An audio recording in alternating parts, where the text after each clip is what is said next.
اعوذ باللہ من الشیطان الرجیم بسم اللہ الرحمن الرحیم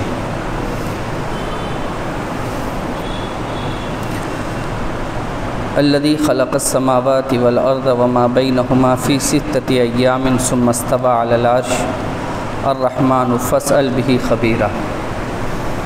صدق اللہ مولانا العظیم وبلغنا رسولہ النبی الامین المکین المتین الکریم ونحن علی ذلک ما قال من الشاہدین والشاکرین والحمد للہ رب العالمین۔ بارگاہ رسالت مآب میں حصول برکت کے لیے درود پاک پڑھ لیجیے۔ اللہم صلی وسلم علی سیدنا محمد بارک وسلم صلاۃ و سلام علیک یا رسول اللہ، صلاۃ و سلام علیک یا حبیب اللہ صلی اللہ تعالی علیہ وسلم۔ حضرات محترم، میں نے آپ تمامی حضرات کے سامنے سورہ فرقان جو کہ سورہ نمبر 25 ہے، اس کی آیت نمبر 59 کی تلاوت کا شرف حاصل کیا ہے۔ آج اس آیت مبارکہ کو پڑھنے کا مقصد جو آپ تمامی حضرات کے سامنے ہے وہ موجودہ وقت میں ایک بڑے فتنے سے بچنا ہے۔ یاد رکھیے کہ قرآن مجید کے تعلق سے یہ بات بھی مشہور ہے کہ بہت سارے ایسے لوگ ہیں جنہوں نے قرآن کے آیات کا صحیح مطلب اور معنی سمجھ کر اللہ اور اس کے رسول کے مقصد کو حاصل کر لیا، اور بہت سے ایسے لوگ ہیں جنہوں نے قرآن کو پڑھا اور اس کا غلط مطلب سمجھ کر خود کو بھی برباد کیا اور دوسروں کو بھی برباد کیا۔ آج کے وقت میں ایسی بہت ساری کمیونٹی، ایسے بہت سارے افراد ہمیں اور آپ کو ملیں گے جو قرآن مجید کی آیتوں کا غلط سلط ترجمہ خود کرتے ہیں اور دوسروں کو بھی اس چیز کے لیے کنونس کرتے ہیں۔ میرے ہاتھ میں ایک کتاب ہے ہندی میں، مسلمان نہیں سمجھے گیان قرآن، یہ کتاب میرے ہاتھ میں ہے۔ یہ آج کل مسلمانوں کے گھر بائی پوسٹ بغیر کسی پیسے لیے بھیجا جا رہا ہے، اور یہ پوری کتاب ہندی زبان میں ہے اور لوگ اس کتاب کو پڑھ رہے ہیں۔ اور افسوسناک بات یہ ہے کہ اس کتاب کو پڑھنے کے بعد بہت سارے سوالات نوجوان کے ذہن میں ابھر بھی رہے ہیں، اور دھیرے دھیرے نوجوان گمراہیت کی طرف بڑھ رہے ہیں۔ یہ بالکل مفت میں یہ کتاب پورے ہندوستان میں بٹ رہی ہے اور لوگوں کے گھر گھر پہنچ رہی ہے۔ مسلمان نہیں سمجھے گیان قرآن۔ اس کتاب کے اندر ایک بہت بڑا مکار انسان ہے، اور اس مکار انسان کا نام ہے ستیہ رام پال جی مہاراج۔ یہ بہت بڑا مکار انسان ہے۔ اس کا پروگرام ٹی وی چینلوں پر بھی آتا ہے۔ سب سے بڑا وہ ٹی وی چینل جس کو متفنی کہہ لیں آپ، سدرشن نیوز چینل، جس پر ایک بہت بڑا بدتمیز اور بیہودہ انسان کو آپ کہہ سکتے ہیں کہ وہ ایڈیٹر ہے سدرشن نیوز کا، تو اس پر بھی اس کا چینل جو ہے اس پر بھی یہ بندہ آتا ہے، اور دیگر بہت سارے چینل ہیں جیسے ایشور ہے اور سادھنا چینل۔ ان سارے چینلوں پر یہ ستیہ رام پال جی مہاراج اس کا جو ہے پروگرام آتا ہے۔ اسی نے اس کتاب کو لکھا ہے کہ مسلمان نہیں سمجھا گیان قرآن۔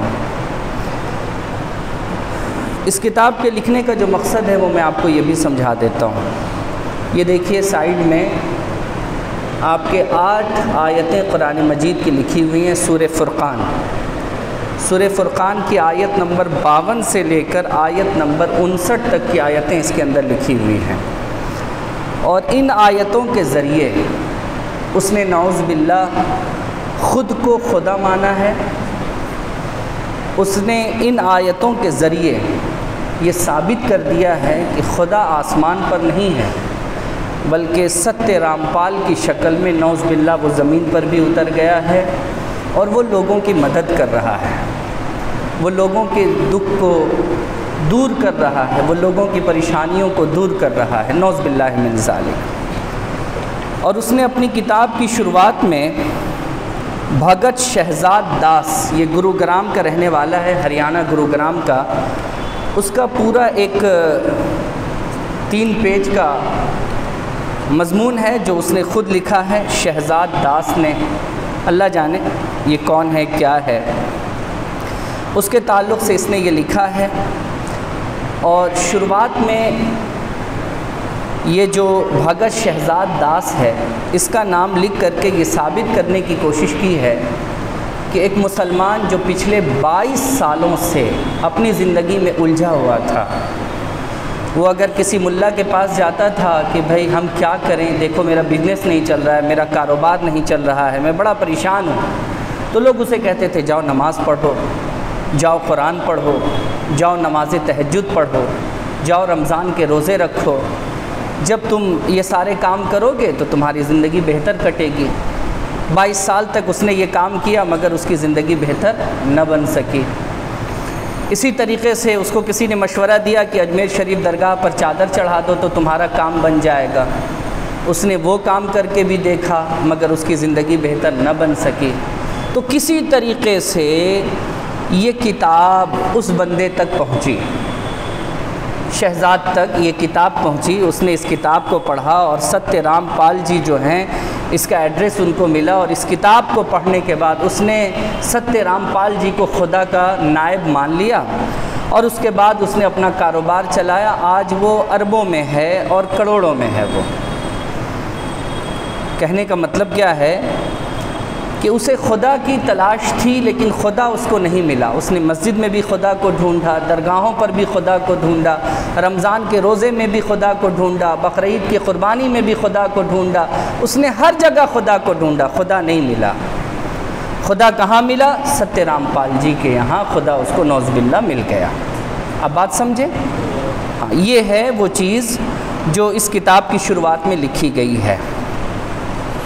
ستیہ رام پال نے ان 8 آیتوں کا ترجمہ کیا ہے ہندی میں۔ اصل میں یہ اس کا ترجمہ نہیں ہے، ترجمہ تو بہت سارے لوگوں نے کیا، ترجمہ بالکل ٹھیک ہے، ترجمے میں کہیں پر کوئی دقت نہیں ہے۔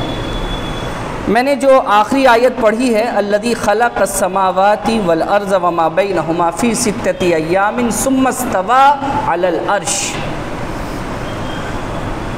اللہ ہی ہے جس نے زمین اور آسمان کو اور جو کچھ زمین اور آسمان کے درمیان ہے اس نے اس کو 6 دن میں بنایا ہے۔ اللہ نے 6 دن میں زمین و آسمان اور جو کچھ اس کے درمیان ہے اس کو 6 دن میں بنایا۔ ثم استوی علی العرش، پھر اللہ رب العزت عرش پر متمکن ہوا۔ الرحمن فاسأل بہ خبیرا، تو پوچھو کون ہے جس کے بارے میں رحمان کی خبر ہے۔ یہ اس آیت کا ترجمہ ہے۔ اب اس آیت کو سمجھیے، اس نے اس آیت کے ذریعے بتایا کیا ہے دنیا والوں کو، یہ سمجھنے کی ضرورت ہے۔ اس نے یہ کہا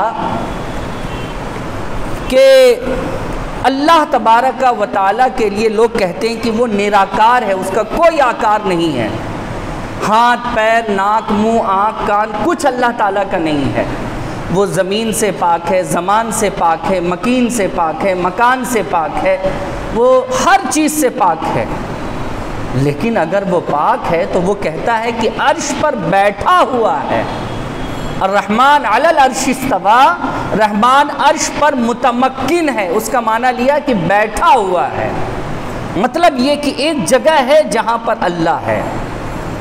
اس نے اس آیت کے ذریعے پہلی چیز جو مسلمانوں کے ایمان اور عقیدے میں ہے کہ اللہ رب العزت نراکار ہے، اس نے کہا اگر وہ نراکار ہے تو بیٹھتا کیسے ہے؟ اگر وہ بیٹھتا نہیں ہے تو اس نے اسی قرآن میں کیوں کہا کہ وہ عرش پر بیٹھا ہوا ہے؟ اس کا مطلب آکار ہے تبھی تو بیٹھا ہوا ہے، اگر آکار نہیں ہوتا تو وہ بیٹھنے والا نہیں ہوتا۔ اس نے ایک بات بتائی،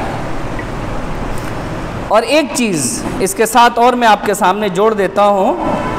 اس نے کتاب کی شروعات میں پرمان کے لیے پوتر بائبل سے ایک اس نے ادھین لیا ہے، ادھین نمبر 1 کے شلوک نمبر 26 میں کہا گیا ہے کہ پرویشور نے چھٹے دن کہا کہ ہم مانو کو اپنی سمانتا میں اپنے جیسے شکل و صورت کا اتپن کریں گے۔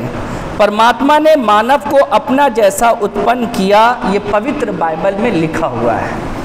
اس نے یہاں پر اس چیز کو کوٹ کیا کہ بائبل کے اندر بھی لکھا ہوا ہے کہ 6 دن میں آسمان اور زمین بنائے گئے ہیں، اور قرآن میں بھی لکھا ہوا ہے، اور بائبل میں لکھا ہوا ہے کہ ہم انسانوں کو اپنی شکل دے کر دنیا میں بھیجیں گے، اور یہ چیز قرآن مجید کے اندر بھی لکھا ہوا ہے کہ یسألونک عن الروح قل الروح من امر ربی۔ محمد صلی اللہ علیہ وسلم آپ سے لوگ پوچھتے ہیں یہ روح کیا ہے، تو آپ کہیے کہ روح امر ہے اللہ کی طرف سے۔ یہ روح کیا ہے؟ امر ہے اللہ کی طرف سے۔ اس نے اس آیت کو بھی نشانہ بنایا اور بائبل کے اس شلوک کو بھی اس نے نشانہ بنایا اور کہا کہ دیکھو بائبل میں بھی ہے اور قرآن میں بھی لکھا ہوا ہے کہ انسان کو اللہ تعالیٰ نے اپنی شکل دے کر کے دھرتی پر بھیجا ہے۔ تو نعوذ باللہ من ذالک، ان آیتوں سے یہ صدق ہوتا ہے کہ اللہ رب العزت نراکار ہے، یعنی وہ آکار والا ہے، اور کوئی نہ کوئی وقتاً فوقتاً اس دھرتی پر اترتا ہے جو اس کا سوروپ ہوتا ہے۔ نعوذ باللہ من ذالک، یہ بائبل میں بھی ہے، یہ قرآن میں بھی ہے۔ اس نے اس کا تذکرہ اس آیت مبارکہ کے ذریعے کیا ہے۔ یہ میں نے اب تک اس کا جو ایک چھوٹا سا فتنہ جو اس کتاب کے اندر ہے، میں نے اس فتنے کو اجاگر کیا ہے کہ وہ کیا دنیا والوں کو سمجھانا چاہتا ہے۔ ہم جس خدا کو مانتے ہیں اس کا کوئی آکار نہیں، وہ نراکار ہے، کوئی مجسمہ نہیں ہے اس کا، نہ آنکھ ہے، نہ پیر ہے، نہ ہاتھ ہے، نہ منہ ہے، کچھ نہیں ہے اس کا، وہ نراکار ہے۔ وہ کیسا ہے یہ صرف اللہ جانتا ہے، وہ کیسا ہے یہ صرف اللہ جانتا ہے۔ ہمیں نہیں پتا ہے کہ وہ کیسا ہے، یہ اللہ جانتا ہے، اللہ کے ماں سوا کوئی نہیں جانتا ہے، یہ ہمارا عقیدہ ہے۔ لیکن وہ ہے یہ ہم ضرور جانتے ہیں۔ اگر وہ نہ ہوتا کون ہے جو سورج کو چلا رہا ہے؟ اگر وہ نہ ہوتا کون ہے جو زمینوں سے غلے نکال رہا ہے؟ اگر وہ نہ ہوتا تو کون ہے جو رات اور دن کو بدلتا ہے؟ اگر وہ نہ ہوتا کون ہے جو پانی کو میٹھا اور کھارا کرتا ہے؟ وہ ہے، اس بات کا تو یقین ہے کہ وہ ہے، اور وہ کیسا ہے اس کا علم صرف اللہ کے پاس ہے۔ لیکن بدقسمتی اس بات کو لے کر کہ ہمارا یہ عقیدہ جناب محمد رسول اللہ صلی اللہ علیہ وسلم نے ہمیں دیا، اور ہمیں اسی عقیدے کے ساتھ جینا بھی ہے، اور اسی عقیدے پر ہمیں مر بھی جانا ہے، تب جا کر ہمارے لیے راہ نجات ہے، وگرنہ ہمارے لیے نجات کا راستہ کوئی بھی نہیں ہے۔ یہ ایک چیز جو آپ کے ذہن میں ہونی چاہیے، میں انشاءاللہ اس پر گفتگو کروں گا، اس پر بات کروں گا۔ دوسری چیز جو اس کتاب کے اندر اس نے فتنے کے طور پر کہی ہے اس کو بھی سن لیجئے۔ اسٹارٹنگ میں جو بات آئی ہے وہ یہ آئی ہے کہ مسلمان قربانی کرتا ہے۔ مسلمان کیا کرتا ہے؟ قربانی کرتا ہے۔ اس نے ایک من گھڑت بات لکھی ہے کہ حضرت محمد صلی اللہ علیہ وسلم جو نبی تھے، انہوں نے ایک مرتبہ ایک گائے کو کسی طریقے سے مار دیا۔ جب مار دیا تو انہیں ڈر ہوا کہ بھئی جس کی گائے ہے وہ آئے گا، پکڑے گا، ہم سے حساب لے گا، ہم سے پوچھے گا، ہو سکتا ہے مجھے مار بھی دے۔ تو وہ ڈر کے مارے غار میں چھپ گئے، اور چھپنے کے بعد خوب روئے اللہ کے سامنے۔ تو اللہ نے حضرت جبرائیل کو بھیجا اور کہا جاؤ میرے نبی کو یہ خبر دے دو کہ وہ گائے زندہ ہو گئی ہے، ان کو پریشان نہیں ہونا چاہیے۔ اسی دن ان کے پیغمبر نے تہیہ کر لیا تھا کہ اب کبھی بھی ہم نان ویج نہیں کھائیں گے۔ دیکھیے پتہ نہیں کہاں سے یہ بات لایا، آج تک تو میں نے نہیں پڑھا ہے، لیکن اب لایا ہوگا کہیں سے۔ شیطان اس کا باپ ہے تو باپ نے سکھایا ہوگا، کوئی مسئلہ نہیں ہے۔ تو انہوں نے قسم کھا لی کہ ہم نان ویج نہیں کھائیں گے۔ پھر آگے لکھتا ہے کہ محمد صلی اللہ علیہ وسلم نے کبھی بھی جیون میں نان ویج نہیں کھایا۔ پہلے لکھ رہا ہے کہ قسم کھا لیا کہ نہیں کھائیں گے، پھر لکھتا ہے کبھی کھیوے نہیں کیے۔ ارے کمال کی بات ہے، کمال کی بات ہے۔ خیر چھوڑیے ان باتوں کو، نان ویج نہیں کھایا ہے۔ مجھے بڑا تعجب ہوتا ہے اس معاملے میں کہ آج سے 1450 سال پہلے کی زندگی اگر عرب والوں کی آپ اٹھا کر کے دیکھیے، خاص کر کے جو عرب کا علاقہ ہے، عرب خراسان کا جو علاقہ ہے، آپ ان جگہوں کا جائزہ لیجئے تو آپ کو پتہ چلے گا کہ ان کی زندگی 95% جانور پر ہی منحصر تھی۔ وہ جانور کھا کر کے ہی زندگی گزارتے تھے۔ چاول، آٹا، سبزیاں، یہ سب ان کے لیے جو ہے نا بہت مشکل سی چیز تھی، بہت مشکل سی چیز۔ یہ سب ان کے لیے چیزیں نہیں تھیں۔ کیونکہ اس زمانے میں ٹرانسپورٹنگ اتنی تیز نہیں تھی کہ جہاز پر سامان رکھا اور 4 گھنٹے میں سامان وہاں پہنچ گیا. وہاں ایک جگہ سے دوسری جگہ سامان پہنچانے کے لیے مہینوں اور سالوں لگ جاتے تھے. تو ان کی زندگی بہت مشکل تھی ویج کھانے کے لیے. ہاں نان ویج ان کے ہاں آسانی سے میسر تھا. جنگلات تھے تو پرندے بھی تھے, چوپائے بھی تھے, یہ سب تھے. ان کے لیے یہ زندگی بڑی آسان تھی. مجھے تعجب ہوتا ہے کہ حضرت صلی اللہ علیہ وسلم اور دیگر پیغمبران اسلام پر یہ الزام لگانا کہ وہ نان ویج کھاتے ہی نہیں تھے, انہوں نے کھایا ہی نہیں ہے, جبکہ ان کی ساری زندگی 95% اسی پر منحصر تھی. ان کے ہاں زندگی کا تصور ہی نہیں تھا بغیر نان ویج کے. بڑا تعجب ہوتا ہے اس طریقے کے جھوٹ اور بکواس پر. یہاں تک اس کا فتنہ ہے جو میں نے آپ کو بتا دیا. اب وہ آگے لکھتا ہے کہ بھائی نان ویج ان کے پیغمبر نے نہیں کھایا مگر یہ لوگ کھاتے ہیں. اس کا مطلب یہ ہے کہ یا تو نعوذ باللہ ان کا پیغمبر جھوٹا ہے یا خود یہ جھوٹے ہیں. اب بات کو سمجھے. ہونا یہ چاہیے کہ سارے مسلمان, جو مسلمان ہے جس نے قرآن سمجھا ہے وہ کبھی بھی نان ویج نہیں کھائے گا. یہ بابا جی کا کہنا ہے, یہ بوڑھے بابا کا یہی کہنا ہے. سمجھ لیجیے آپ, عقل کا پیدل, بہت بڑا شریر بدبخت قسم کا انسان. اسلام پر ہر دور میں حملہ ہوا ہے, وہ کوئی یہ بات نہیں ہے. میں نے آج یہ آپ کے سامنے ٹاپک صرف اس لیے رکھا اس کتاب کو دکھا کر, ہو سکتا آپ تک بھی پہنچے. میرے ایک عزیز تک یہ کتاب پہنچی ہے. اس عزیز نے مجھے لا کر کے دیا کہ صابر صاحب یہ دیکھیے, یہ میرے پاس مفت میں پہنچی ہے. اور میں نے اس کے بارے میں سوشل میڈیا پر کھنگالا. بہت سارے اس کے فالوور ہیں جو مسلم نام سے جانے جاتے ہیں, اور دھیرے دھیرے لوگ بڑھ رہے ہیں. کمی نہیں ہے. دیکھیے گمراہ ہونے والے اور گمراہ کرنے والوں کی کمی نہیں ہے دنیا کے اندر. اللہ رب العزت ایسے فتنہ پرور لوگوں سے ہم لوگوں کی حفاظت فرمائے جو ہمیں گمراہ کرتے ہیں. ایسے بد مذہبوں سے اللہ رب العزت ہم سب کی حفاظت فرمائے. اب ذرا سی بات 5 منٹ کسی گفتگو اس تعلق سے میں کر لوں کہ اس آیت مبارکہ کا مطلب کیا ہے. میں انشاءاللہ اگلے ہفتے پھر اسی ٹاپک پر بات کروں گا. اس آیت مبارکہ کا مطلب کیا ہے کہ رحمان جو ہے وہ عرش پر متمکن ہے. اس کا مطلب کیا ہے, یہ آپ کے ذہن میں ایک بات کا ڈالنا ضروری ہے. میں نے کئی مفسرین کو پڑھا, میں نے حافظ ابن کثیر کو بھی پڑھا, مولانا مودودی صاحب کو بھی پڑھا. بہت مفسرین ہیں جن کو میں نے اس تعلق سے پڑھنے کی کوشش کی اور سمجھنے کی کوشش کی کہ بھئی کیا ہے اصل اس کا مطلب اور مفہوم, اس کا کیا معنی ہے. دیکھیے اللہ کے رسول علیہ الصلوۃ والتسلیم کی حدیثوں کو بھی میں نے پڑھا. اس تعلق سے میں جس نتیجے پر آیا ہوں, میں اس 5 منٹ میں وہ سارا نتیجہ آپ کو نہیں بتا سکتا, لیکن انشاءاللہ میں اگلے ہفتے اس تقریر کو جاری رکھوں گا. لیکن آج جس بات کو سمجھیے وہ یہ ہے کہ قرآن میں 2 طریقے کی آیتیں آئی ہیں, 3 آئی ہیں. ایک تو وہ آیت جیسے الف لام میم کاف ہا یا عین صاد, جسے حروف مقطعات کہتے ہیں, ہے نا. اس کا علم صرف اللہ کو ہے نا. یہ حروف مقطعات جس کا علم صرف اللہ اور اس کے رسول کو ہے, کسی کو نہیں معلوم. قرآن میں 2 قسم کی جو آیت آئی, ایک ہے آیت متشابہات, یعنی ایسی آیتیں جس کا علم واقعی صرف اللہ رب العزت کو ہے, اور بعض آیتیں متشابہات ایسی ہیں کہ آگے جا کر کے اس کا مطلب اور مفہوم دھیرے دھیرے کلیئر ہو رہا ہے. بہت ساری ایسی آیتیں انشاءاللہ میں اس کو کوٹ کروں گا آگے چل کر کے, آپ کو سمجھاؤں گا.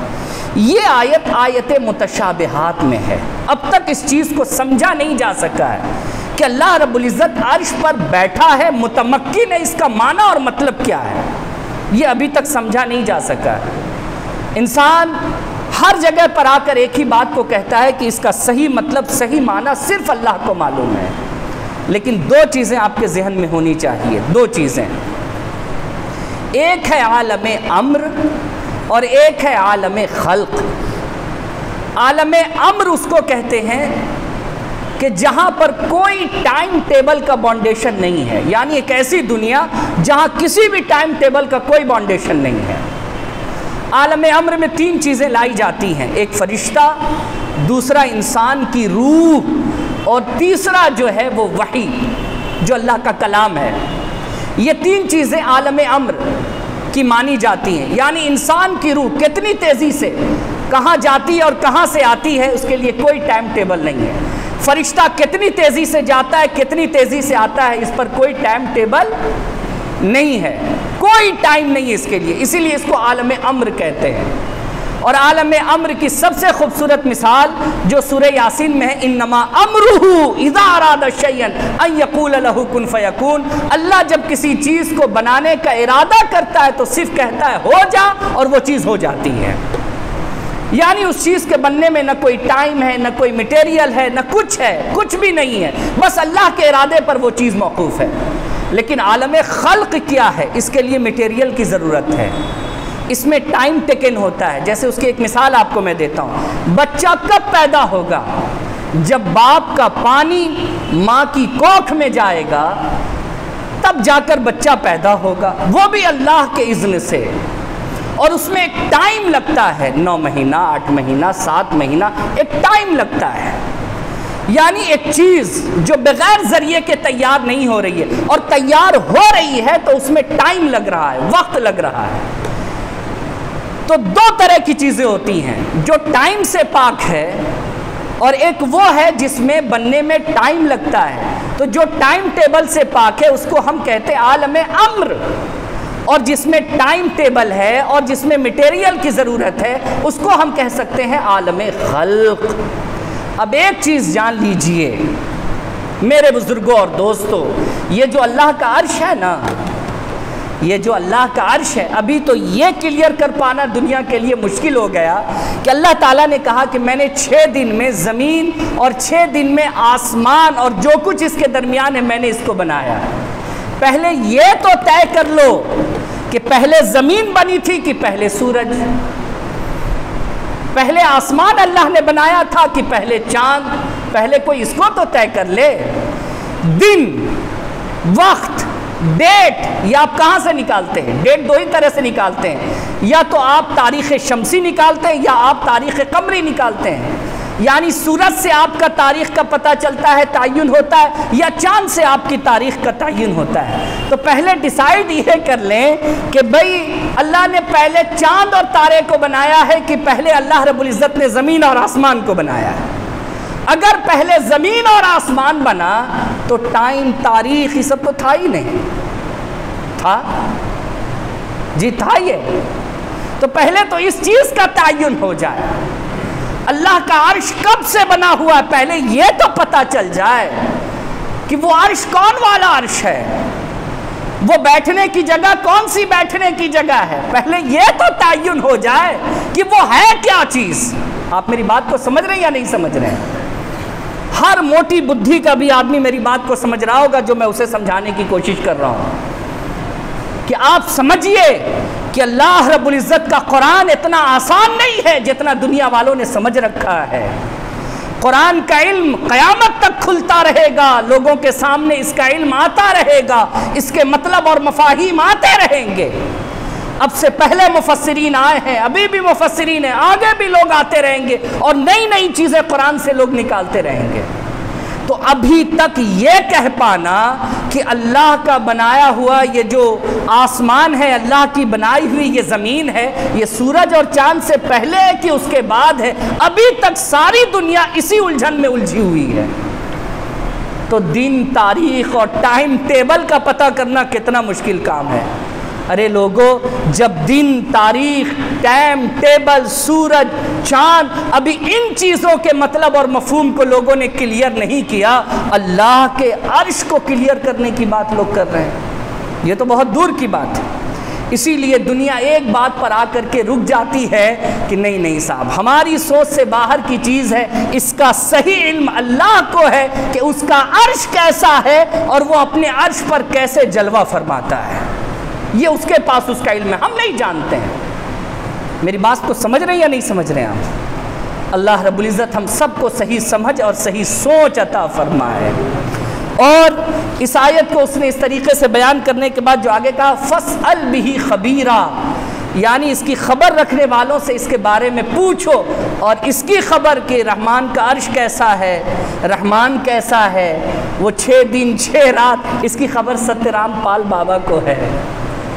تو ان سے ملو، ان کے شرن میں آ جاؤ، ان کے چرن میں آ جاؤ، تم کو پتہ چل جائے گا کہ رحمان کہاں پر ہے اور اس کا عرش کیسا ہے۔ صاحب بڑا افسوس آتا ہے، مجھے بڑا افسوس آتا ہے اس معاملے میں۔ اللہ رب العزت ہم سبوں کی حفاظت فرمائے۔ اللہ کی طرح ہونا، اللہ کی طرح ہونا بہت بڑی بات ہے۔ پہلے زمانہ جناب محمد رسول اللہ کی طرح تو ہو جائے۔ میں اس کی ایک بہت چھوٹی سی مثال آپ کو دیتا ہوں۔ آپ نے سنا ہوگا کہ محمد رسول اللہ کو سب سے زیادہ پسینہ آتا تھا، سب سے زیادہ پسینہ، لیکن حضور کا پسینہ نہ کبھی داغ دیتا تھا نہ کبھی بدبو دیتا تھا۔ مصطفیٰ کا پسینہ ہمیشہ خوشبو دیتا تھا۔ جائیے بابا کا پسینہ سونگھ کے آئیے کہ کیسا ہے، اس کا بدبودار ہے کہ خوشبودار ہے، اس بدبخت کا دیکھ کر کے آئیے تھوڑا سا۔ رسول کی طرح ہونے کی بات کرتا ہے۔ آپ دیکھیے گا کہ بابا کیا اے سی لگا ہوا، پوچھے کہاں ہے، کہے گا گرمی لگتی ہے۔ کیا کمال کی بات ہے، میرے مصطفیٰ کے زمانے میں تو اے سی نہیں تھا۔ مصطفیٰ جان محمد صلی اللہ علیہ وسلم کو بھی گرمی لگتی تھی، لیکن ہائے ہائے ان کی گرمی کا معاملہ ہی الگ تھا۔ پسینہ چلتا تھا تو زمانہ خوشبودار ہوتا تھا مصطفیٰ کے پسینے سے۔ تو کوئی رسول اللہ کے پسینے کی طرح نہیں ہو سکتا۔ محدثین اس بات پر اجماع رکھتے ہیں کہ جناب محمد رسول اللہ کے جسم پر کبھی مکھی نہیں بیٹھی ہے، کیونکہ مکھی گندی جگہوں پر بیٹھی ہے اور مصطفیٰ کا جسم پاک اور پاکیزہ تھا۔ مکھی کی کیا ہمت کہ مصطفیٰ کے جسم پر بیٹھ جائے؟ تو کوئی جناب محمد رسول اللہ جیسا نہیں ہو سکتا۔ خدا کی بات بہت دور کی ہے دوستو، بہت دور کی ہے۔ تو اس نے اس فتنے کے ذریعے خود کو خدا ثابت کرنے کی کوشش کی ہے، نعوذ باللہ من ذالک، اور ہمارے رسول کو کمزور سمجھنے اور دمانے کو سمجھانے کی کوشش کی ہے۔ میں انشاءاللہ اگلے ہفتے اس پر گفتگو کروں گا، وقت بہت ہو گیا، اس لیے میں اپنی گفتگو کو یہی ختم کرتا ہوں۔ لیکن آج بات چھڑی ہے، انشاءاللہ یہ بات کچھ وقت تک چلے گی تاکہ ہمارا اور آپ کا عقیدہ بہتر اور درست ہو سکے۔ سمجھ لیں آپ اس بات کو۔ الرحمن علی العرش استوى، استوى استوى استوى، اللہ بیٹھا ہے، اللہ متمکن ہے۔ الگ الگ اس کے ترجمے کیے گئے۔ ایک ترجمہ یہ کیا گیا